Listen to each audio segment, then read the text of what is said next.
भाइयों, आप भी कुछ समय से यहाँ हैं, इसके लिए आपका धन्यवाद। आप सबका यहाँ पे बहुत बहुत स्वागत। देखिए, कुछ समय से, कुछ दिनों से मैं यहाँ प्रचार के लिए अलग अलग जिलों में घूम रही हूँ, लोगों से मिल रही हूँ, बातचीत कर रही हूँ। चुनाव आ रहा है, ये वही समय होता है जब आपके सामने राजनीति का पूरा तमाशा शुरू होता है। आम पार्टियों के लोग आते हैं, अलग अलग नेता आते हैं, भाषण देते हैं, अपनी अपनी सुना के जाते हैं। और ये अच्छी बात है कि आप सबकी सभाओं में आए और ध्यान से सबकी बातें सुने, क्योंकि जहां तक मैंने देखा है, लोगों से बातचीत करके, आपके प्रदेश में घूम के, तो यही देखा है कि ये प्रदेश कितना महान है।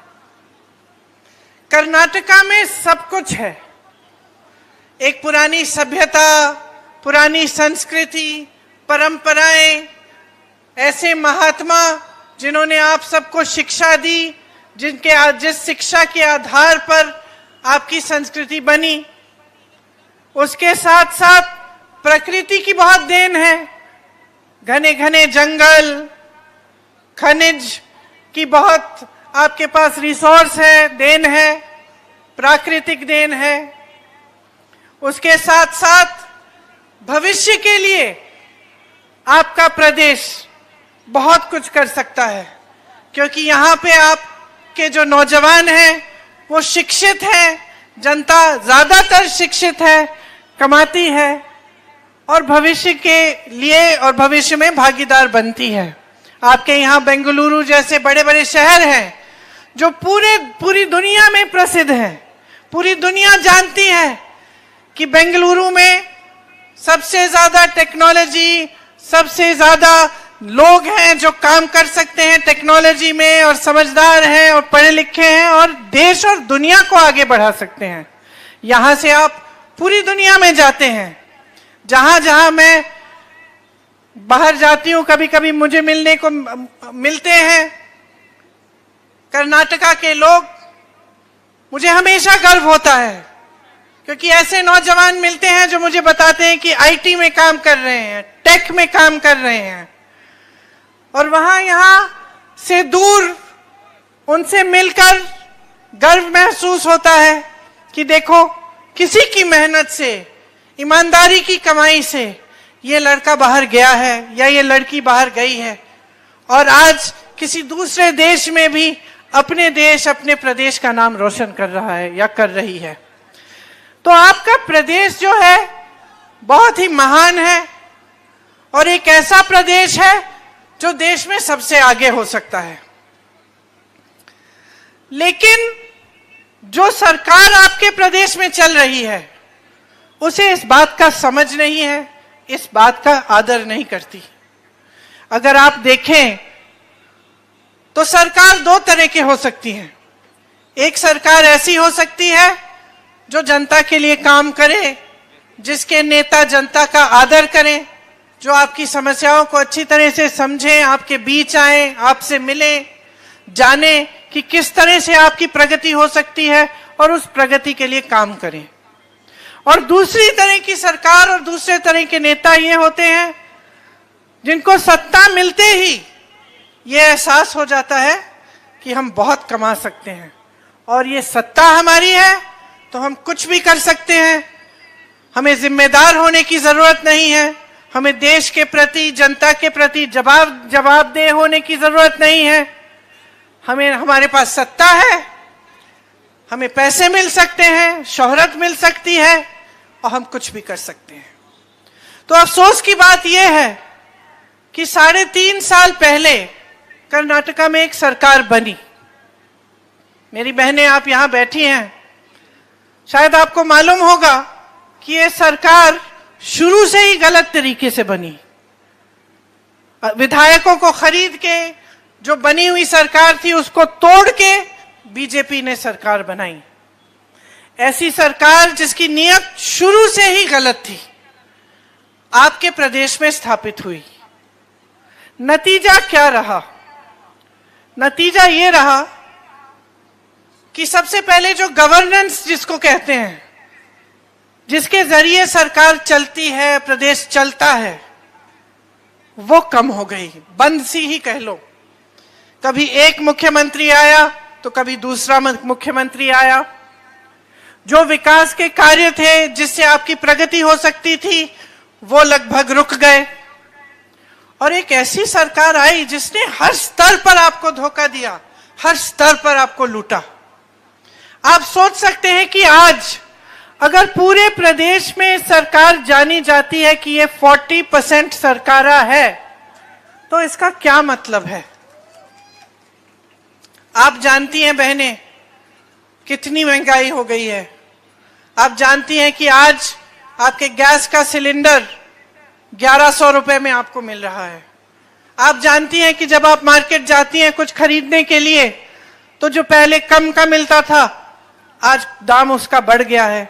कभी कभी दिल करता होगा कुछ खरीदने का, लेकिन आप रुक जाती हैं, अपना हाथ रोक लेती है कि नहीं, आज नहीं, क्योंकि नहीं है मेरे पास इतना पैसा। क्योंकि महंगाई से जो जीएसटी आई, जो इनके प्रशासन और शासन ने किया, इतनी महंगाई कर दी आपके लिए कि आप परेशान हैं और त्रस्त हैं। और गृहस्थ जीवन में मैं जानती हूं कि महिलाओं पर कितना बोझ होता है। सबसे ज्यादा आप सहती हैं, महंगाई का बोझ भी सबसे ज्यादा आप सहती हैं। उसी महंगाई ने जिसने आपके घर में मुश्किलें पैदा की, उसी महंगाई ने किसानों के लिए मुश्किलें पैदा की। आज किसानों के लिए हर चीज पर जीएसटी है, ट्रैक्टर से लेकर जो भी उनको इस्तेमाल करना पड़ता है किसानी करने के लिए, खेती करने के लिए, सब महंगा हो गया है।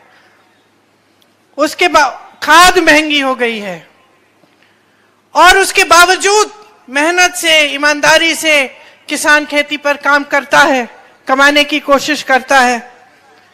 आपको मालूम है कि डीएपी में भी वजन कम कर दिया है, खाद आपको महंगी मिलती है, हर चीज महंगी कर दी है। तो हर स्तर पर आपके साथ धोखा हो रहा है। यहां नौजवान कितने हैं बताओ, हाथ ऊपर करो। आप तो नौजवान नहीं है भैया।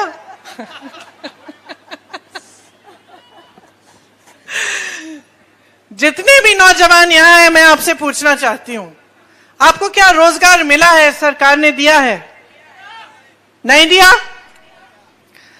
आपको मालूम है कि 2.5 लाख रोजगार, 2.5 लाख जॉब्स खाली पड़े हुए सरकार में, लेकिन उन्होंने 3.5 सालों में आपको एक भी नहीं दिया। नौजवान यहाँ के शिक्षित हैं, दुख होता है देख के। कल मेरा हेलीकॉप्टर कहीं एक खेती के पास उतरा, कुछ लड़के खड़े थे, मैं गई, मैंने पूछा कि पढ़े लिखे हो? बीटेक की है, बीएससी की है, रोजगार नहीं है। बेचारे खेती में खड़े हैं, कह रहे हैं हमें जॉब नहीं है। तो ये स्थिति है आज आपकी कि हर स्तर पे लूटा गया है, हर स्तर पे धोखा दिया गया है। नौजवानों के पास रोजगार नहीं है, छोटे दुकानदारों को मदद करने के लिए कुछ नहीं है।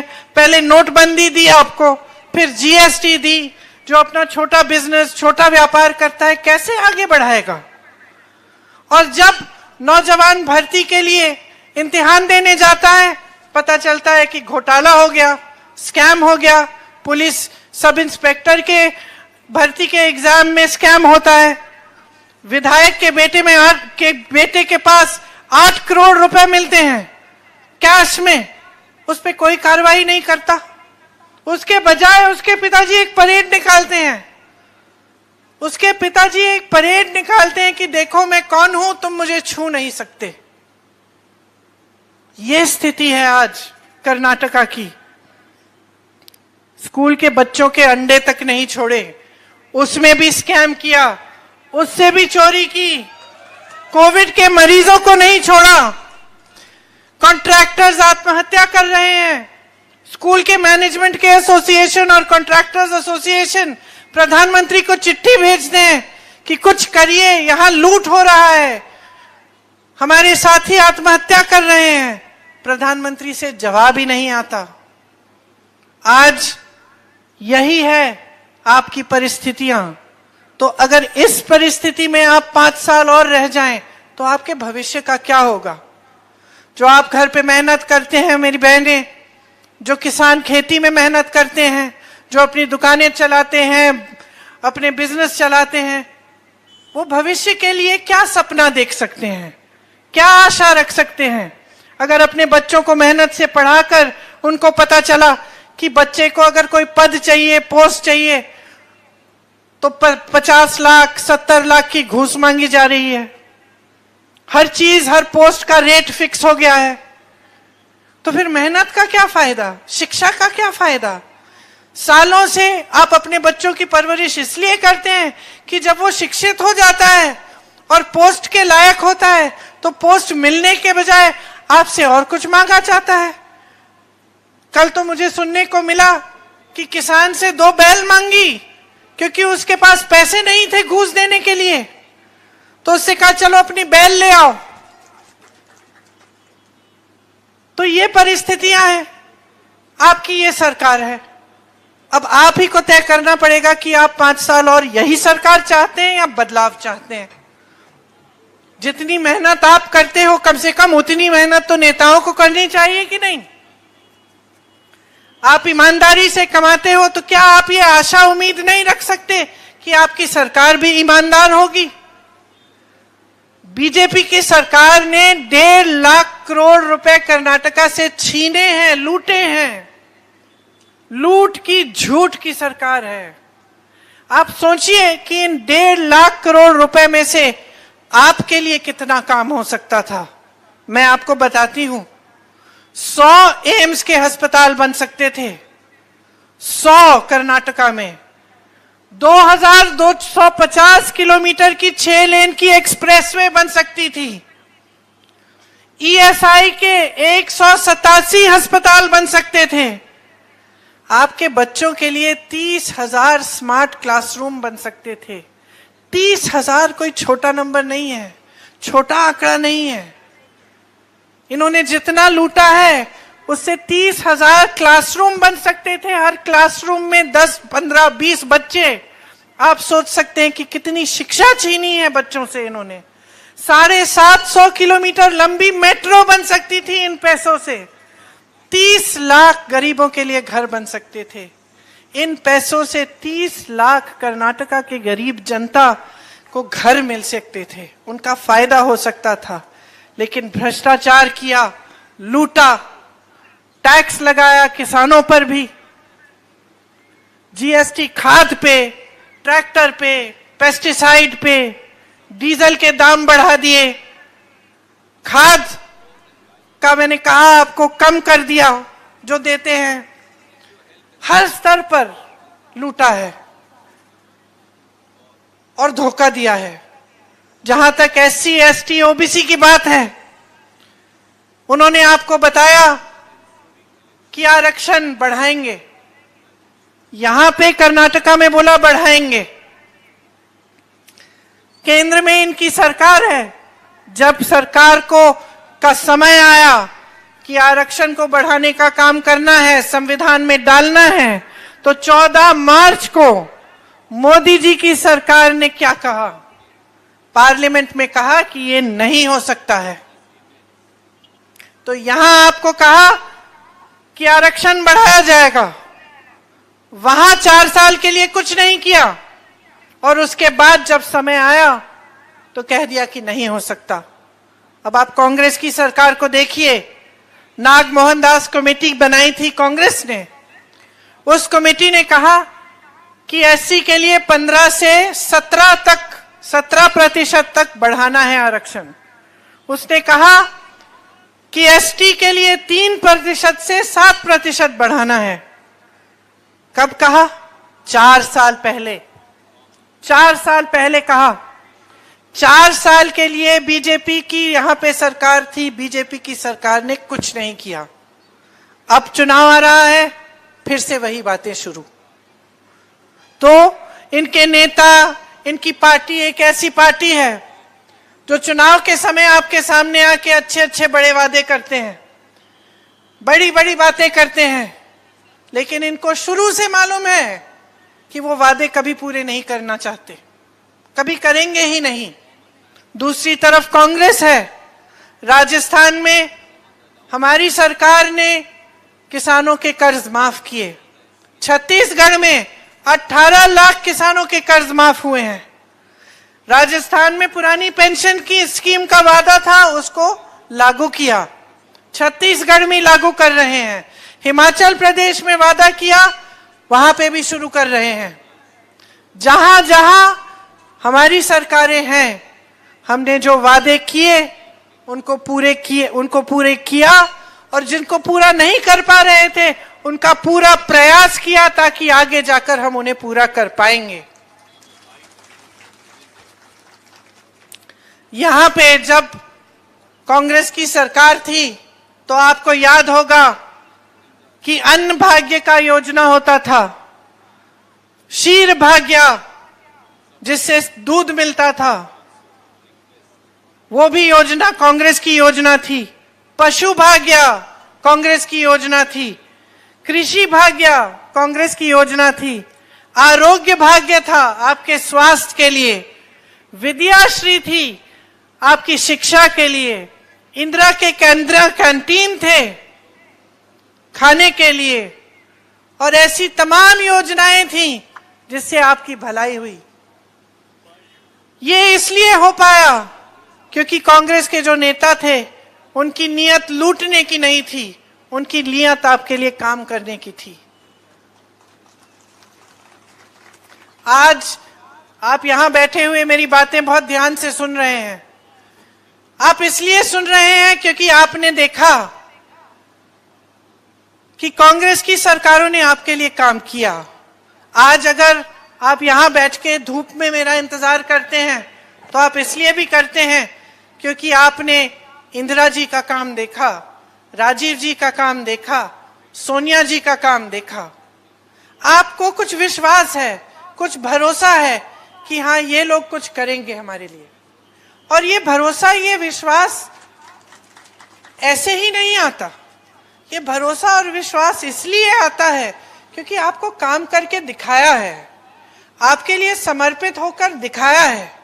अभी मैं जब यहां आई तो मैं अंजलि जी से पूछ रही थी कैसा चल रहा है चुनाव। अंजलि जी ने मुझे कहा हम जीतेंगे, बहुत कॉन्फिडेंस से कहा। तो कभी कभी जब मैं पूछती हूं तो हमारे उम्मीदवार कहते हैं कि देखेंगे दीदी मुश्किल है ये, लेकिन इन्होंने तो बहुत कॉन्फिडेंस से कहा। तो मैंने कहा क्यों कह रही हो कि इतना कॉन्फिडेंस क्यों है? और जवाब पता है क्या दिया मुझे? कहा कि क्योंकि मैं जनता के बीच में रही हूं दीदी, क्योंकि मैंने जनता के लिए काम किया है, इसीलिए मैं जानती हूं कि जनता मेरे साथ रहेगी। और यही कांग्रेस की बात है, हम आपके लिए काम करते हैं। हमने इस चुनाव में कुछ गारंटीज की बात की है, सुना है आपने? किसने सुना है? युवा निधि है जो हम स्टार्ट करना चाहते हैं। ये जो 2.5 लाख जॉब खाली पड़े हैं, सबसे पहले तो हम इनको भरेंगे, ये हमारी गारंटी है। जो ग्रेजुएट हैं लेकिन अभी नौकरी नहीं मिल पाई है उन्हें सरकार बेरोजगारी का भत्ता 3,000 रुपए हर महीने देगी। जिनके पास डिप्लोमा है उनको 1,500 रुपए हर महीने मिलेंगे। इसी तरह से मेरी बहन ने, जैसे मैंने कहा, हम जानते हैं कि कितनी मेहनत करती हैं आप और कितनी महंगाई से जूझ रही हैं। इसीलिए आपके लिए एक स्कीम जिसका नाम हमने रखा है गृह लक्ष्मी, वो लाएंगे हम, जिसके जरिए आपको 2,000 रुपए आप ही के खाते में मिलेंगे। गृह ज्योति स्कीम लाएंगे जिसके जरिए 200 यूनिट बिजली फ्री मिलेगी। अन्ना भाग्य में आपको 10 किलो चावल मिलेंगे। अभी यहां आने से पहले मैं आंगनवाड़ी और आशा की महिलाओं से मिली। कितना संघर्ष करती हैं, कितना काम करती हैं। मैं पूछ रही थी, कह रही थी कि टाइमिंग तो 9:30 से 4 बजे तक है, लेकिन घर जाकर भी हम काम करते हैं, रजिस्टर भरते हैं, घर का काम भी करना पड़ता है। उन्होंने कुछ समस्याएं बताई। उन्होंने कहा कि उनका मानदेय बढ़ाया नहीं गया है। जो पूरे जीवन के लिए आंगनवाड़ी का काम करती हैं, निष्ठा से करती हैं, प्यार से करती हैं, वो रिटायर होने के बाद ऐसे ही रहती हैं। कुछ उनको नहीं मिलता, कोई पेंशन नहीं मिलता, कुछ पैसा नहीं मिलता जिनसे वो आगे बढ़ पाए। बुजुर्ग हो जाती हैं, पूरा जीवन काम किया है, फिर भी ऐसे ही छोड़ी जाती हैं। इसीलिए सबसे बातचीत करके आज मैं एक विशेष घोषणा करना चाहती हूं कि हमारी पार्टी ने तय किया है कि आंगनवाड़ी की बहनों के लिए हम 15,000 तक मानदेय को बढ़ाएंगे। जो मिनी आंगनवाड़ी की बहनें हैं उनके लिए 10,000 तक बढ़ाया जाएगा। आशा की जो बहनें हैं वो जब काम करती हैं तो मुझे मालूम है कि उनको लगातार महिलाओं के साथ रहना पड़ता है, काम करना पड़ता है। कोविड में आंगनवाड़ी आशा बहुओं ने कितना काम किया, वैक्सीन लगवाई और बीमारी को झेलते हुए सबकी सुरक्षा के लिए बहुत संघर्ष किया। इसीलिए आशा बहनों के लिए 8,000 रुपए तक मानदेय बढ़ाया जाएगा। मिड डे मील की बहनों को बहुत कम मिलता है, उसको बढ़ाकर 5,000 रुपए का हम कर पाएंगे। और जो महिलाएं पूरे जीवन काम करती हैं आंगनवाड़ी में, लेकिन उसके बाद उनको कुछ नहीं मिलता, उनके लिए अगर वो रिटायर हो या फिर किसी वजह से, किसी हादसे की वजह से उनका स्वर्गवास हो जाए, तो मेन आंगनवाड़ी के लिए 3 लाख रुपए मिलेंगे और मिनी आंगनवाड़ी की महिलाओं के लिए 2 लाख रुपए मिलेंगे। तो ये सारी स्कीम्स हैं और हम चाहते हैं कि हम जल्दी से जल्दी आपके विकास का काम शुरू कर पाएं। आज जो कर्नाटका के साथ हो रहा है वो धोखा है, झूठ है।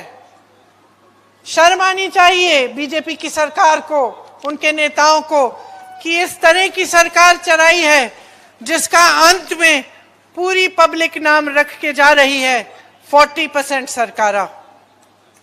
आपको एक ऐसी सरकार चुननी है जो आपका भविष्य बनाए।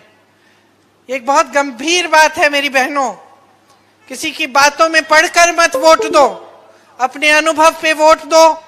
ये सोच समझ के कि 3.5 सालों में आपका जीवन क्या ज्यादा अच्छा हुआ है या आपके जीवन में और संघर्ष और मुश्किलें बढ़ी हैं।